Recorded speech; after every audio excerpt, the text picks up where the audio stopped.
going into another year. Well, this year's been interesting and progressive for me. Um, Yesterday, I did a carb load, and that was not the funnest thing. It's kind of hard to eat when but the whole point to what I do is I gain, right? I show, and the gains aren't as good as they will be once I'm in the gym, right? But at this point, being an older guy and having an extensive past where I trained, but albeit it was in the relatively far distant past, years past, um, I was able to retain that lean base beneath all the blubber and the fat. And so that's kind of the first thing that I focused on, and what my main priority, my main objective was to retain what the base muscle mass, lean muscle mass that I had underneath the blubber, right? So I feel like I effectively did that. And that's just based on the tape measure. I'd say it's not really feeling, it's more the geometrical constant of knowing where I used to be and where I am now. And so after a carb load, that's the thing, like the personality, it goes out the door. There's only so many calories available, right? And so it's nice to be able to get to that place finally. I'm not there yet. I'd say I'm about halfway through the process, to be quite, blunt with myself about that. And that is getting off the majority of the fat. Then you go through kind of an obsessive phase, but you can't let that be internalized. But it's impossible in some ways to even avoid that. And so next year, on a brighter note, I'm going to be adding in some 360 cameras near the end of the month. Going to be sinking a little bit back more into the channel, making the content more interesting, getting out and doing more. It's definitely how I approach it is it's almost like you have to ruminate, because any outside stimulus overloads you, because you only have so many calories, but your body's fighting you the entire time, because homeostatically it's comfortable at whatever weight you're at. It's like, we're fine. Why do you want to lose? And then it knows when you are. Now that's the beauty of doing carnivore. But the negative that nobody really discusses is the fact that it's not carnivore that gets you down to ultra lean levels. And you can see, admittedly, I look at myself with scrutiny, but I'm very aware of what I'm looking at, because I worked as a trainer, a top level trainer, for many years, and I had to look at people not only with their gait, doing overhead squat tests and submaximal tests, body fat tests, but training myself at the same time, and looking at, brass tacks, how long is this going to take if I follow this? And then you have to leave about 15 to 25% buffer room for the inevitable. Things happen in people's lives. People, go through grief. And that is particularly where orthomolecular science and nutrition comes in, because if you keep that, I'm not going to say an elated state, but you keep the dopamine levels high, and you, get adequate rest and sleep, there's a way to not mitigate and combat grief, but to at least allow physiological functions to occur on a semi-normalized state, where you're able to go through the grief and then you can come out of the grief eventually. But we never really do. I mean, it's the type of thing where if you've lost someone really close in your life, or real talk, it just sort of lingers on. So it's about creating. And I've worked with a myriad of different people in the past around the Stanford campus, not at Stanford, but in Palo Alto. and at other locations, years, thousands of clients. So shame on me for getting into the shape that I got in. But on the other hand, it was shame on me for staying in that state of mind and not developing myself spiritually and pushing away that corporeal aspect to where it becomes, when you walk around looking like a mannequin, and then you're treated like that, then you treat yourself that way, then you walk into a gym and you can get hired as an elite trainer, making six figures anywhere, and you're sucking your cheeks, and it's like, this isn't me. This isn't conducive of who I am, you know? And we live in that culture right now. I call it the age of the celebrity. You have all these people who are playing celebrity on YouTube and making big dollars out of advertising. And it's just keeping this supply chain that, you know, I'm not going to get too deep about it, but it's like philosophers have been talking about this, and great writers, you know. If you really want to look at the underlying truth, you'll either be looking at Moby Dick, the Blood Meridian, or, you know, a countless other. Nietzsche is a favorite of mine as far as philosophy goes. So we're going to be adding in some interesting content. I used to love editing videos. I kept track of it. There was much more interesting content 15 years ago. In fact, I was signed up for both Facebook and a very close, we're going to say, girlfriend of mine worked for YouTube in the very, very early stages, and used to screen videos when they were VHS.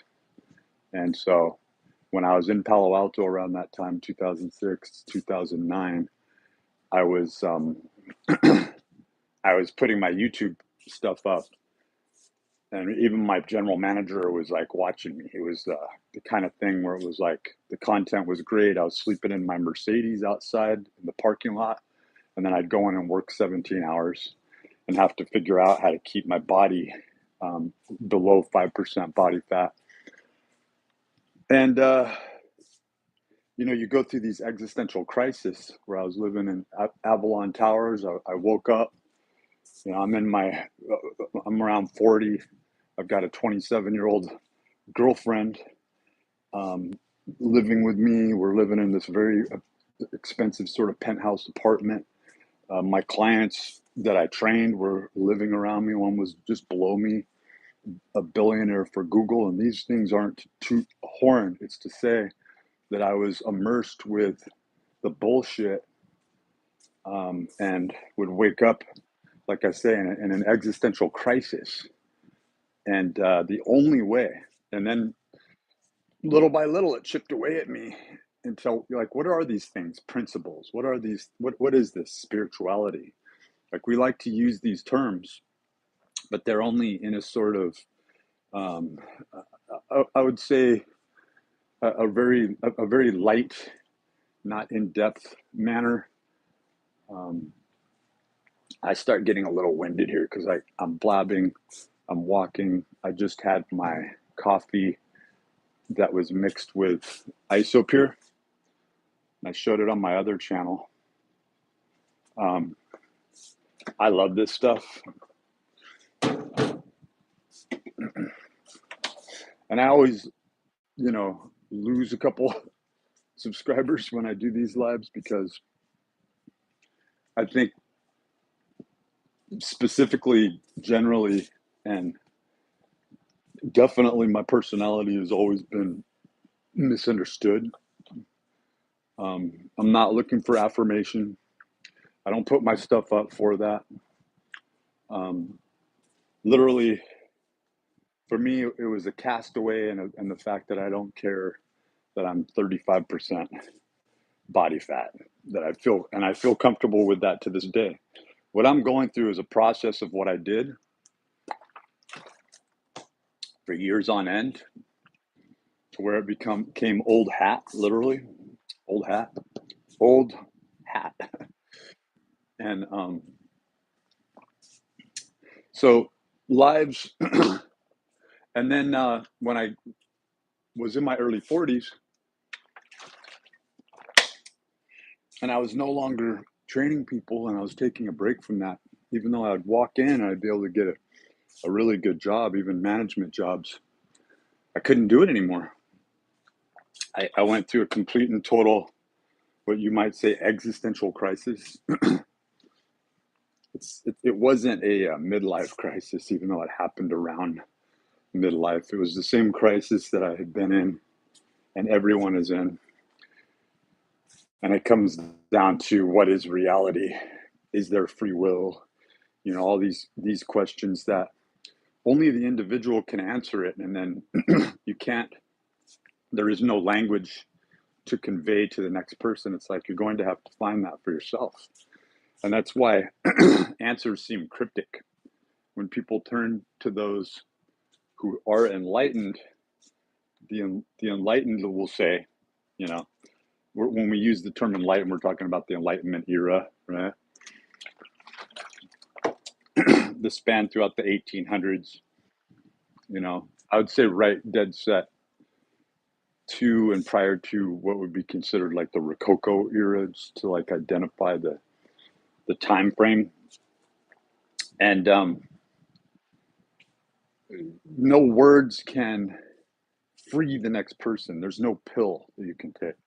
That, and that's the irony of like the Matrix, the red pill, blue pill, and then why other people will use that terminology. You know, like you have Max Kaiser, the Bitcoin guru, let's call him, coining the phrase the orange pill. So for me, it's just understanding that tinkering is how you get to the place where you're able to walk with the definition, but you have to get. So I would do full body training, and that's what I'm going to be doing next year.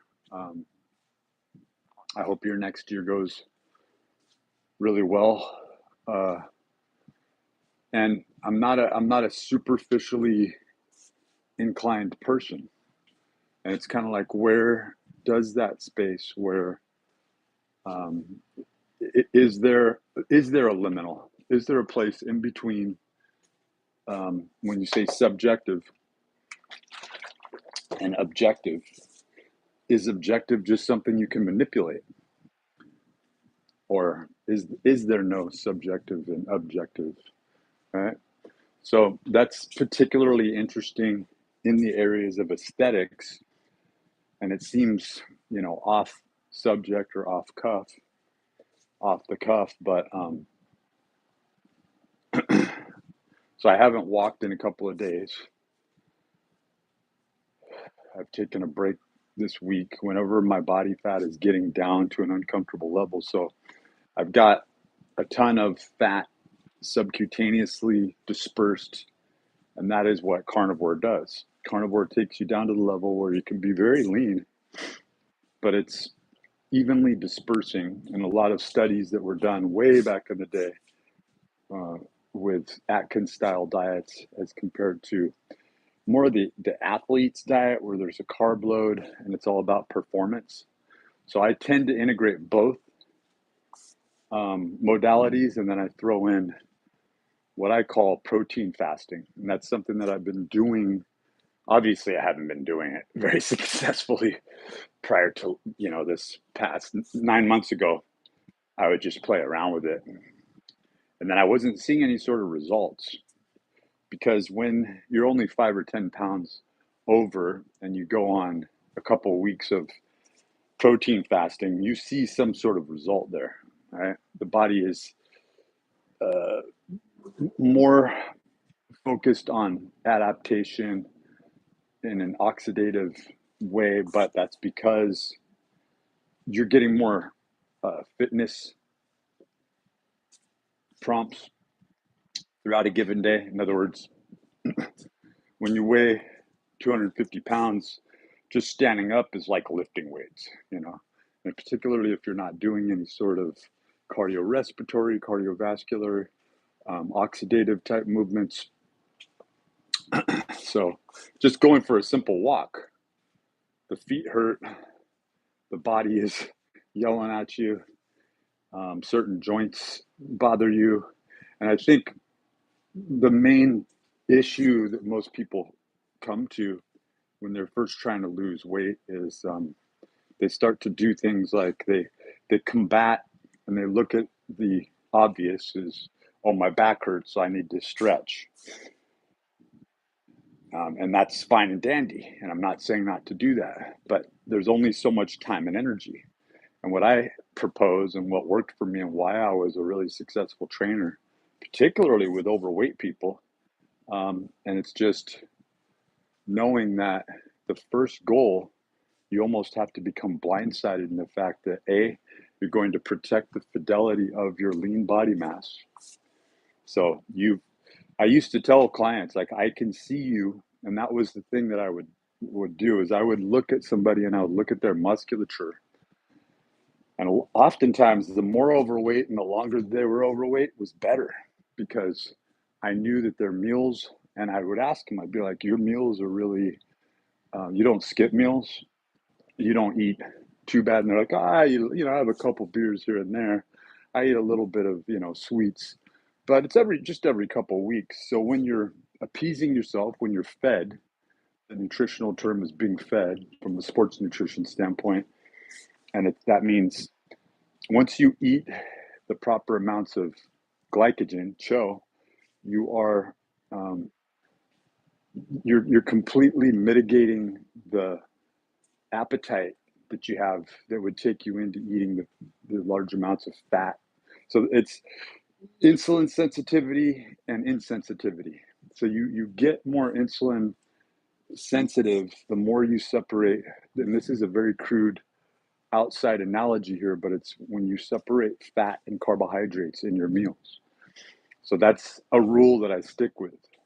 So if I'm eating fats, I eat fats and protein. If I eat carbohydrates, I eat carbohydrates with protein. And the water is always something, and that's a big issue for me, is that I know better than to take Crystal Light in all through the day. What was that? Lacoso or Laxo? I can't remember the exact name, but if you look up Thomas DeLure's channel, he has a breakdown on that from years past, and I actually put a link down below. But I like to go back and watch videos that I haven't watched for a while. And I also like to rehash information that I know and understand myself that is just foundational or fundamental. And that's what we do is we end up, people who proclaim themselves professionals or are sought out as professionals, they tend to store bit information that works, and it becomes more difficult for them to describe what the process is.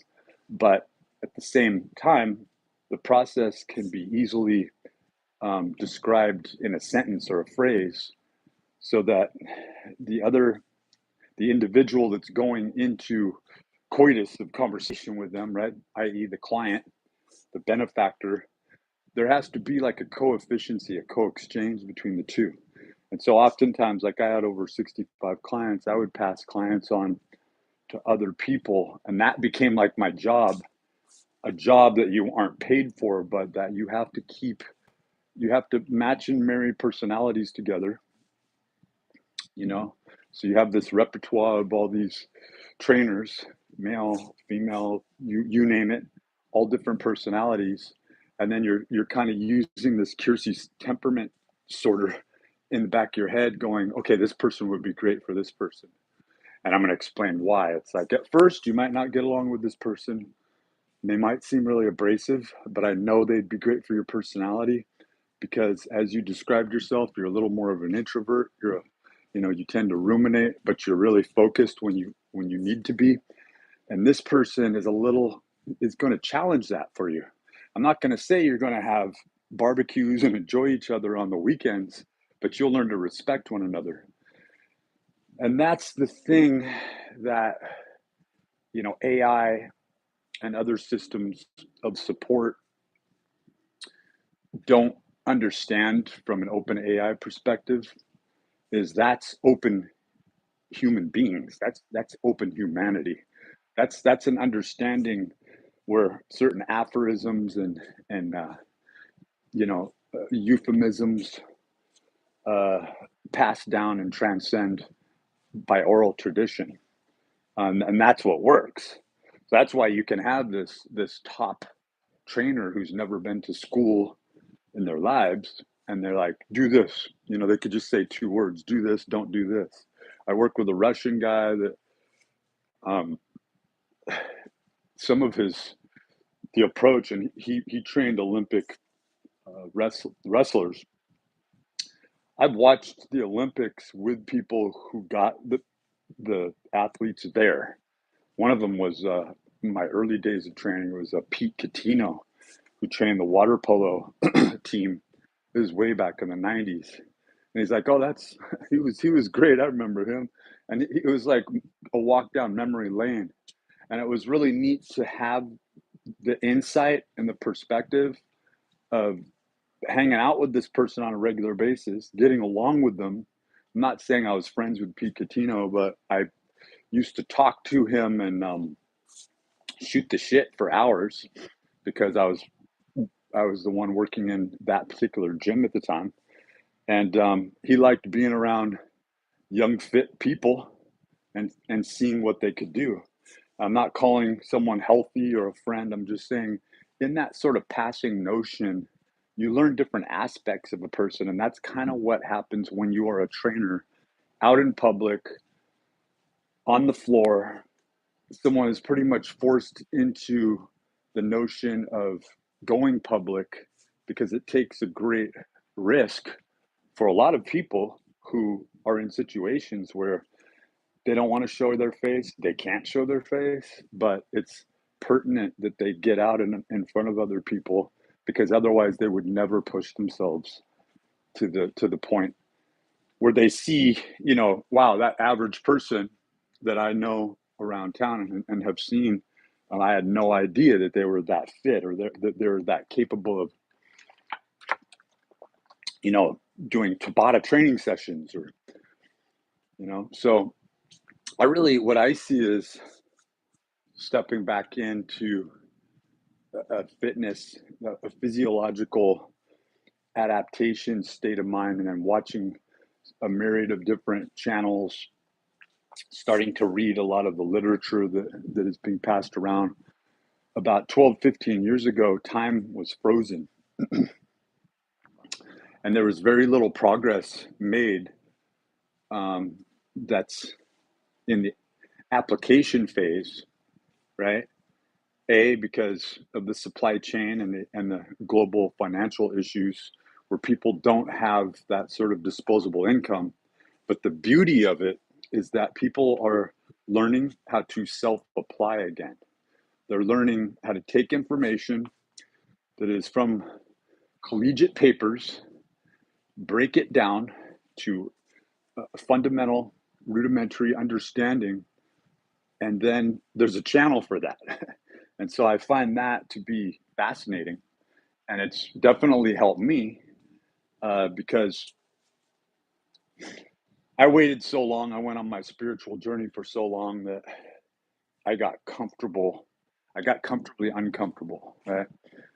And out of that, you have, so a big part of the way I trained people way back when is I did videos, and I said, the best thing that you can do is to start taking videos and put it out there. Just put it out there. Because the number one thing that you have is you're afraid that you're too fat, or that, and we're taught this in grade school, but it's part of the whole psyop of indoctrination, that we are going to be dissuade from certain behaviors because there's this, it's beyond Catholicism. Catholicism was just used as a measure, but using that as a construct to say it becomes a part of our unwritten religion: hatred, self-deprecation, self-annihilation. You know, the straw man you're supposed to put yourself under, and then after a while, you're scratching your head, going, "Hey, I'm on death's door. I actually may be precancerous. I actually may have some metabolic syndrome or pre-indications that I'm getting sick. This isn't funny. This, and we view and see our lives from a more macro sense of, wow, I did that to my own parents, or I did that to my own grandparents, or I treated people in such a way where, like I said before, there's like this liminal assumption, and you can't really say where you begin or end and where that next person begins and ends, other than the principles or the lack thereof that we walk with, but they're still principles, right? Like, in other words, if somebody doesn't seem to have principles, or, walk with a certain moral aptitude or moral standing, when the belly is leading them, and it literally is where the blood flow is predominantly. So fasting allows systemic blood flow. Studies show there's more blood flow to the brain. I can't cite off the cuff the research, but I can tell you that if you just punch that into Google and start to look that up, it's fascinating. Because once we eat these large meals that take a large amount, a chunk out of our days, a large amount of time, so that is, therein lies the issue, is how do you maintain superior muscle mass? When I say superior, I'm talking about you specifically as an individual, the size of your bone structure, right? The size of your wrist. So that's why wrist circumference is so important. And then what's also important and not talked about is the ankle circumference. Like, I have a smaller lower body, but because I've developed it in the past, the knees are small, the ankles are small. My calves will, when I was trying to do my time actually bodybuilding, and I was probably about a year out, and that's where they come at you, is that's when the ex-wife is coming at you, and everybody's hates you and is jealous, because once you display that sort of overman confidence, you become number one on the chopping block. It's, why him? Why that guy? How did they get away with it? Well, I'm going to spite that person. And then they literally try to put a scarlet letter on you while they're doing this really almost like, not to put snakes down, but I can see why in antiquity, throughout antiquity, the snake was used, because people start to use these Machiavelli tactics. So that's another thing that creates bonding between the client and the trainer, or the coach, the personal coach. And that's more what I started to regard myself as, because I looked around once, and at any given time, because I've got all my clients dialed in, I'm looking around the gym and I'm like, most everybody in here is one of my clients. Like, they're so streamlined and so focused on what they're doing and what it takes. And I represent that, right? So then you have no room to do anything else. If you have kids, there was about a year and a half there where I didn't spend virtually any time with my kids. It was all going into career. And when they were demanding, and then having malignant female narcissism that was also entailed borderline and histrionic, deep-seated behavior deviations, there's just no way you can do it. You have to make a choice. And that's really what got me in this conundrum in a spiritual path, is, why do you have to make a choice? And then you look around you and you see all this writing from different religions around the world, and that's the issue. Everybody wants their cake and eat it too. And so I'm not saying that I can identify or name the process to have your cake and eat it too, but I could literally have my cake, eat it, take in those carbohydrates. It's not the thing that I want. It makes me kind of like want to puke thinking about just cake, right? But you could make a protein powder cake, right? You could make something that tastes even better. And so that kind of gets into the areas of a dirty carnivore or a dirty keto concept or plan. There's a time for that. And so the diet that I'm on, that I adhere to, and that I talk about and really preach, but it's the reason it seems like I'm preachy with it is because it's been so profound in my life.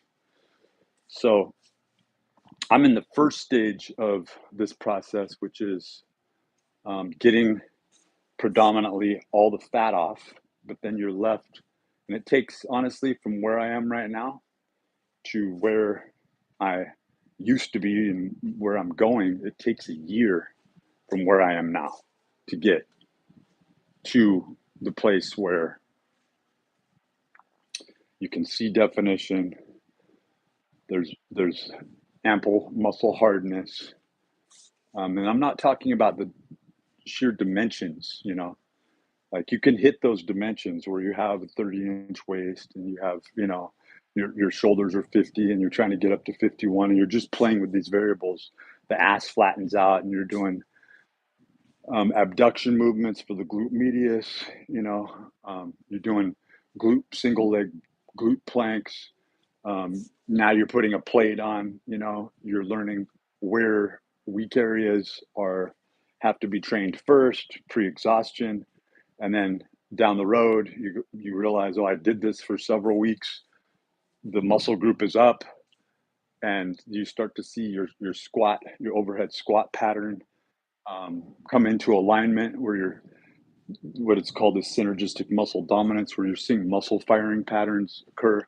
And that becomes paramount, that you are videotaping yourself, not staring in the mirror all the time, videotaping yourself, watching the movements, just like if you were a coach and you were watching your client, or the antithesis of it, your opponent, and breaking down from a kinesiology, biomechanical standpoint, breaking down motor movements and seeing a better way, getting away from the syllogism, the construct of, like the sagittal movements. Like, I guess that's what I'm saying. Like, you could break down anything philosophical or long-winded that has to be discussed on any level in relation to your goals, how you're going to achieve them, and simply look at the movement patterns and say, it's this many sagittal movements utilizing this joint system and this firing pattern, and then this many transverse and this many frontal plane. So I believe that once you I believe that the frontal plane movements are a complete hack. Like, you can hack your progress. One thing that I used to do was ice skaters. I'd look at a floor like this. In fact, the distance between this area and that wall with this dresser moved, it gives you a decent stretch, and you're able to go into ice skaters. Now, I'm not telling people to do that, but all you have to do is put socks on over your shoes, and suddenly you're doing one of the best frontal plane movements that you possibly can, and work on the glute medius. Then you look at the glute maximus, right? And then you look at the glute minimus. And then you look around the entire area, and that's effectively what I came to. I came to the stage where it's like I can make muscle groups look perfect. I can show somebody for their own physiology, right? Because I'm thinking from a phi or phi standpoint. I'm thinking from a Fibonacci, Michelangelo standpoint. And so I'm sculpting on my client. I'm telling them what to do, how many days a week. And some people have to work out every day on an area, right? And others, they do it every now and then. But the reason being is at the top of that, let's even use Maslow's hierarchy of needs, right? Because the pyramid is used in such a synonymous, ubiquitous sort of way when talking about any modality effectively. And you look at the top of the pyramid, in reference to training, even NASM protocol, and you're looking at the power movements. And once all those firing patterns, once there's no muscle group lagging behind, then you're able to go into the upper potential, where you start to train in what's referred to as the zone. It's even called the amortization phase, where there's like this recoil and explode. You'll see people like Tiger Woods back in the day. I remember him working in this area and discussing this, but it gets into muscle spindles, Golgi tendon organs. Breathing is particularly when you do Valsalva holds, when to do them. And the professional athlete understands this timing and can work through. Again, I've worked with a lot of people, and athletes from every walk and stage. And working with athletes that are winning athletes, that are competing well into their 40s, 50s, even higher. It's what they did their entire lives. It's not a big deal to them. They almost treat it like a time trial. It's no big deal to them if they don't come in top placing. They know where they are, where their timing is. And so I guess what I'm saying is that amortization phase, that top of the power movement, explosive power movement phase, is crucial to just your average Joe. That you'll never know, and there is no average Joe, is the thing. The average Joe doesn't exist. It turns out that human beings are much more intellectual than they were given credit for. When we talk about the proletariat or the plebeian, the fodder, from esoteric viewpoint, they called us the profane. And it turns out people are able to understand multifarious concepts and subjects. And it's only the language, the etymology, the nomenclature, the words that are being used that separate one form of understanding from another. So universality is something that's being talked about on a grand scale, but even still, I consider it a more localized phenomenon. I consider, when I look at the principles that I use, particularly today, first principles are the most important thing to me, right? And I'm not going to go off on a tangent with that, but there's something beyond purity, and that's clear. And what I would call, in an esoteric sense, blank slating. When you can realize that and go beyond realization, where you just come to the fundamental truth that this is all bullshit. From Christmas, the Gregorian calendar, everything that you look at in society, the construct, the structure. There's videos where I call it the Masonic jungle, and I'm not naming the Masons as some upper tier initiate.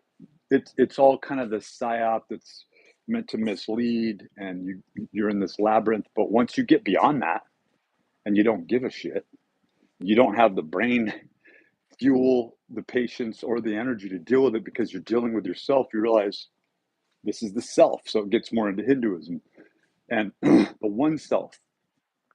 And then empty, like in karate, the empty hand, right? The empty fist. Or like Bruce Lee said, not to say Bruce Lee was a great guy, then there's all these this information where these aspersions, and what they do is they destroy our heroes. It's part of the process. You're not supposed to have any heroes, anyone you truly trust. In the end, all your heroes must be burned and die as an effigy. If you meet Buddha on the road, kill him. And the main principle that is being blocked is that those principles are supposed to reside burgeoning within you from a wellspring where you must stay true to yourself. And then you get beyond that to where the truth creates this blank slate. where you realize every day is your birthday. Every day is an opportunity to do the things that you never thought in a million years that you were going to be able to do again. And you start to see the world almost as if you're an infant through fresh eyes, a fresh perspective, right? And purification is paramount. So then people want to begin to improve themselves.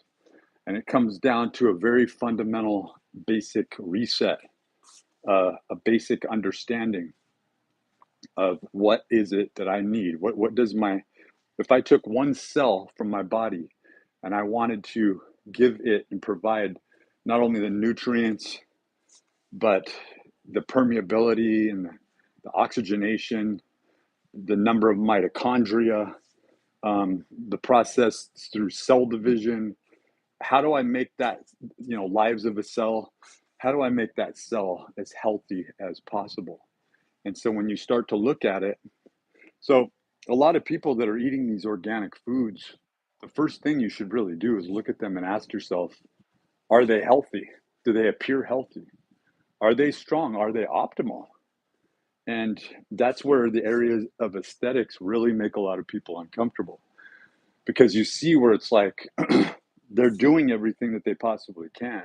They've been doing it for years. They've reached the upper shelf, supposedly. They have all the resources, like Brian Johnson is a good example. And that's the product. That's who they are.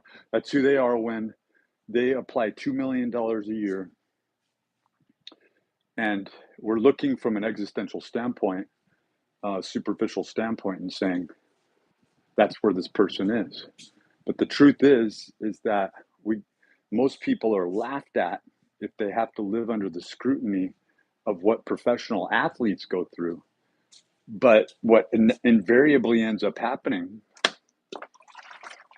is that the ultra wealthy, and there are more billionaires now than any other time. I think COVID produced, I'm not going to misquote it, but tens of thousands of new millionaires, right? And so you see people, the term disposable income, I mean, it's not disposable income. And the reason being is for what I'm referencing right here is where people don't even take the money out or touch it. They might be worth billions, approaching trillions on paper, but most of it is in some sort of options because of Uncle Sam, because of the IRS, because of outright theft. So that person ends up opening an LLC. They need to stay protected. They open a corporation, and they begin to take on this other sort of living trust entity, right? And it is another way of saying that the straw man that you represent, it's almost blatantly putting out in our face is that's the construct of the straw man, the person who's out there that's described your name in capital letters. Everything's capitals, right? And it's an existential entity that exists in the pervading world that can be traded on the stock market, right? But then there's you, and describing who you are. You are what you do. You are the fundamental aspects of not only what your capabilities are, but what you're doing on a regular basis. And so I always like to use the analogy, and I go back to this, is when I'm describing this, I just walked 2 miles. Yeah, this place is a mess. Got a lot of Christmas junk laying around and need to get more organized. But I digress. This is it. It's going back into the proper application of you are what you do. And it's not you are as you're seen, you are as you are existentially assumed to be, from this You did. I get it, real itchy throat. So back to the excitement of next year is I'm going to be getting some 360 camera equipment and doing some really awesome videos outside, getting outside and doing a myriad of different things. That was something that was cool about being a high level trainer, as I was out there training people and trying to figure out biomechanically, what are you doing, in your sport, and having to put on the hat of different people. So I would get into training myself on a very high level just to keep up with clients sometimes. I mean, it's a trip when you're doing these submaximal tests and you're seeing somebody who's functioning at, these higher, like 70 metabolic equivalent units, and they're not even in shape. It's like, you realize you're, an elite athlete. It's like, well, my family was always doing, it's always people whose family passed on certain genetics to them. And we want to epigenetically break the negative aspects with ourselves and provide ourselves those constituents to do so. But we need to be practical in the first principles that we follow, what we can do on a day-to-day basis. And so I come back around to what I call tinkering in GIT training. That's why I call it gradual intensity training. It may seem like 10 miles a day for 2.5 months wasn't so gradual, but you saw that I gradually worked up to that. I gradually worked away from doing intense resistance training exercises and going on to more of a maintenance program based on available energy. And I would ask myself, so perceived exertion was probably one of the best methods that could be used, particularly with a client that I had for years on end, where we had an understanding of that they understood their physiological responses. If someone was dehydrated and they showed up, it never equaled good results. But I'll tell you, if they drank a lot, if you're a real stinker of a trainer and you have a good relationship, taking them into a high VO2 max, that'll get it out of their system. High lactic acid response. And that'll teach them, right? But if you kind of play with that, where you're using more, the psychology of the whole thing, using more negative reinforcement, and they're aware that you are doing this, you're not being backhanded, but you're basically getting them to make the appropriate and positive choice for themselves, And the back door to that was always carbohydrates. The only time that somebody would sink into drinking, and this is from somebody who drank a lot, like last year, how do you think people get fat? You don't get fat. I mean, you can go for long periods of time even without exercising, and your metabolism will try to reach this homeostatic steady state where you might not be walking as much, but then you'd start running your mouth and talking. You're more expressive in your movements. The body has ways to do this, but once that alcohol dehydrogenase comes into the picture, once you're drinking alcohol, you're craving fructose, sometimes inflammatory type of oils, and you just want to take what you think is the easy road, and it invariably ends up stacking up against you. So I believe in the gear shifting diet, where you're taking all these diets, you're putting them all together, you're seeing where the puzzle pieces fit, and you start with, if it's weight loss, which is an easy one, right? Because most people are starting with weight loss as their primary goal. You start with carnivore. And if you're vegan, it becomes a little trickier, but obviously, well, I'm not going to say obviously because pea protein has really come a long way, hasn't it? It really, really has. um, like I even did order some pea protein, but it never made it to me. It was a package that got lost in the Amazon supply chain jungle. But you really could do this with um, being a vegan. Yeah, you really could. You can. So you don't, I was going to say, in the past, you really had to get more into exclusively the athlete's diet, as I call it, where you're doing your carb loads to a depletion phase, right? Now, you could effectively do protein fasting as a vegan or vegetarian. You really, really could. And down the road, very soon, in fact, I might even just do it. That's another thing that I highly suggest is when you start to have ideas that you're saying, I'm going to do this in the near future. I'm going to put this on the back burner. The back burner never comes to fruition. And if it does, it's coming by way of um, the variabilities of when it comes along. It becomes too abstract. So when you're thinking something, you start thinking in terms of now. And ironically, that's the name of the company that produces this pea protein, Now. Or is it On? No, it's called Now. Yeah, On's the one that I no longer use.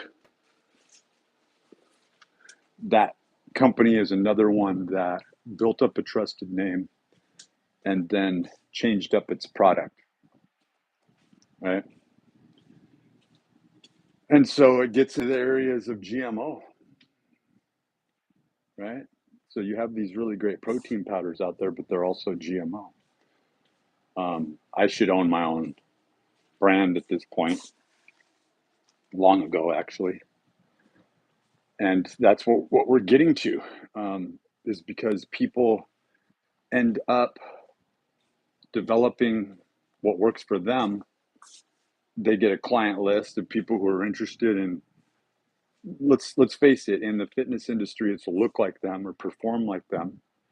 And then it's what principles that person lives by to where they can go through such hardships and still keep their bearings about them. And then it becomes the same grief that we all go through. It becomes a base of support for one another, right? And what I preach is that this really isn't ever done existentially, that you have to find that unity, that grace, that foundation from within yourself, but then you can't say that you did it all on your own. Like, that's the beauty of it, is no man is an island. So it's taking this on, becoming the crucible for yourself in selfhood, but then seeing how you become this divine beacon, this divine light. You become enlightened, and that invariably the protocol to getting to the place where a person themselves can start to fundamentally understand. Then we all start firing off like sacred geometry. We're all doing it. Everyone in the room is cued in. Now I'd watch my clients. I'd be training one client. I'm looking over here, looking over there, looking off in the distance, and I'm seeing 5, 6, 10 of my clients. I'd even have other trainers turn around and laugh and go, "It's all your clients. Everybody in the gym's one of your clients." It was awesome. And I'm watching all of them. I'm watching their form because I'm training in there with them. And when a client doesn't show up, I get to work out. Awesome. It's a win-win situation, right? Particularly when you work for a greedy organization, right? We're going to bill and charge those people anyway. So I guess what I'm saying for me from the self-efficacy standpoint is all of that knowledge, all that information is going to invariably go back into myself. And I'm just going through the preparatory processes of how the light way, the light approach that I recommended to people. Yeah, you do it through carnivore. That's the first step. You start to play with protein fasting and what carbohydrates aren't going to be too detrimental, but in the beginning, it doesn't make that much of a difference. It does in the sense of, glycemic index, um, spiking your insulin, high glucose levels. You never want to, the older we get, we want to avoid metabolic syndrome and a metabolic stroke at the highest levels. That's the first thing, and that's where I really recommend taking in an aspirin. So next month, the supplement list is going to grow a lot. Been waiting on a little bit of money that's coming in. Not a lot, just a little boost. And 360 cameras, the 360 Go. That's something that I'm going to be getting. So the content's going to be awesome. I used to use a flip video way back in the day. And, I'd run at Stanford. I'd go out on the dish or different areas and or down near the water. And it's a completely different experience driving, sipping on coffee, being obese, and thinking about where the next meal is going to come from versus running it and feeling the same level of relaxation because that's just what you do. So that's where the walking becomes this base where if I can't talk and train someone, if I can't talk while I train myself and recover fast enough, what good is that, right? If I can't do that, if I can't oxidize while I'm walking 10 miles and go into my 10th mile and go, I could go 10 more, but I reached my base, so having those base goals and then having energy after that, that is the wellspring. They say the fountain of youth. That's the fountain of youth, is where there's more there. And that's when the body starts to take these constituents and they have to be there. Another thing that that I got turned on to recently, and I left these in here, is I will wash out and then microwave these. Yeah, you're seeing it right. Eggshells. Great source of calcium, and it is bioavailable. So it has a higher bioavailability than the calcium supplements that you can get that are supposed to be really high quality calcium supplements. So I'll eat a whole eggshell and I feel this boost. My body instantly wants to start ionizing that and for muscle contraction. And that's the other thing is 360 videos next year. I love the 360 world. I think it's amazing. And it gives me an excitement to start producing some top content. More restaurants, eating things that I like real food, finding restaurants and going back to restaurants that I enjoy. But knowing that when I'm on a 5-day cycle, that's built into the protocol. Like yesterday, I'm supposed to enjoy myself. Having that egg sandwich last night, I'm not going to say late last night, but in the evening. And there are windows based on your chronobiology. And to understand that is extremely important. What was that? Found my fitness clips. I put a lot of her information up as well. And I think that channel produces top content. I'll do this. I'll do this instead of getting out like a mortar pistol type of thing. I will literally chew on that for a while. I'll break it down with my teeth after cooking and microwaving the heck out of it to where all the inorganic properties are left there, and it just gives me a boost. It's amazing, actually.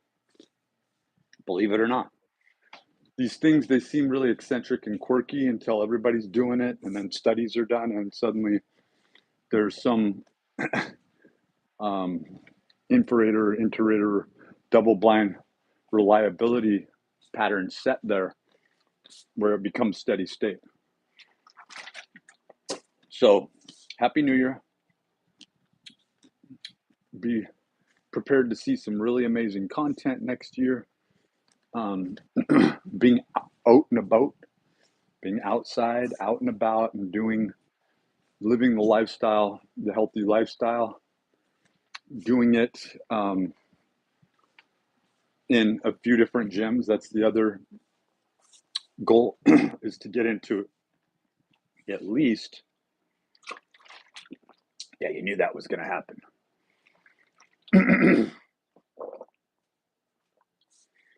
Getting into at least 2 different gyms. I'm thinking 24-hour fitness, Planet Fitness, and then maybe some froofy high-end one. The high-end gyms are important. There aren't. Now, I'm saying this in the most respectful way possible. There's not little kids running around. There's not as many people filming themselves. If there are people filming, and that's where the 360 clips come in, where I'll be able to clip a camera right on me and forget about it and go over that footage later. And it can be like a black camera. I can put a I can put a lanyard on a lanyard, and people won't be able to tell the difference. The actual camera clips off, and you can view it if you want to. So there's some amazing technology coming out there that is very diverse in its application and use. So look out for some of those. Loving the iPhone 13 Pro. Nothing good enough has been coming out. I'm also going to be getting an Apple Watch. Got these AirPods as a gift, and they're amazing. I may look into getting some more professional type lab sound equipment that just I'm able to move and get a better sound, right? Better sound all around, so that I can buffer sound, so that if I'm running on a trail, I'm not just breathing heavy and you're hearing the wheezing, or you're not hearing the bear coming out of the woods, 50 feet away. And so getting out, doing some trail running, doing trail riding. I loved mountain biking and riding outside, and then getting into 3 different gyms.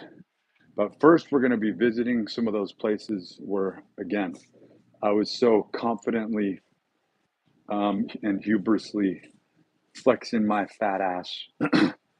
And ain't no shame in that. And it really is true to what I'm talking about and what I preach today, which is you need to break that level in that area of uncomfortability. You need to put it all out there. And yeah, was I criticized? Yes. There were people that criticized me definitely in the early days here. The criticism stops when you start to show those results. But some people just need to get kicked out of the bar at the end of the night. You're always going to have the Machiavelli megalomaniacs wherever you go. And you hope that your product brand, what you represent, is going to be something that attracts like-minded people and we're all in a very similar mind state where we're very pensive. We're waiting to see what comes next globally, financially. We're being dictated to and controlled on a fiscal level that many of us don't even completely understand, and that kind of makes us all like candles in the wind. We don't know what's going to happen next. There's so much turmoil, there's so much uncertainty. Freaking disclosure and UFOs, UAPs are becoming a top mainstream, top 5 topic of the day, sometimes eclipsing war efforts that are going on globally and what's new, right? But how you healthfully approach this is where am I in space time at the moment? Where am I through this mental cognition? And how can I maintain my health, maintain this self-efficacy, but practice the principles where there's not a breach in the very aspects of who I am and what I do or what I can do. And so what I show and what I'm showing right now is the fundamentals of what one can do and how your life can be extremely rich and prosperous, and it has to be, even at a level where you're not financially prosperous. I've been financially prosperous. I've been a top producer. I know that's an aspect of myself. And the only reason that is important to note to myself and through myself is to know that once these principles are put through the constraints and the stress, that it's like a pressure cooker, right? And that was a big issue for me. So why you're doing something, what your intent is, it comes down to those fundamental things, but more so where the degradation and breakdown, because there are those people who prepare to go run a marathon, and then there's those like David Goggins, and I still don't, the jury's out on that. I still don't know if he's natural, number one. I wouldn't consider, well, I do consider myself an expert to myself on being able to spot whether or not somebody is using TRT or other methods. And when someone should look very depleted, but then there's a fine line there where somebody goes on to this sort of omnipotent potentiality, and they're on that upper tier. And there's not really many people on this planet. Like he's probably, wouldn't you say that he's in the top 3 or the top 5 of people who are of that conditioning and athletic performers? So you get to the place where, just like literary greats or anyone else who's at the top of their game, they get to this place where they're beyond scrutiny in a sense, because your average everyday plebeian cannot assert nor understand running 100 miles a day, month after month, right? We can't even,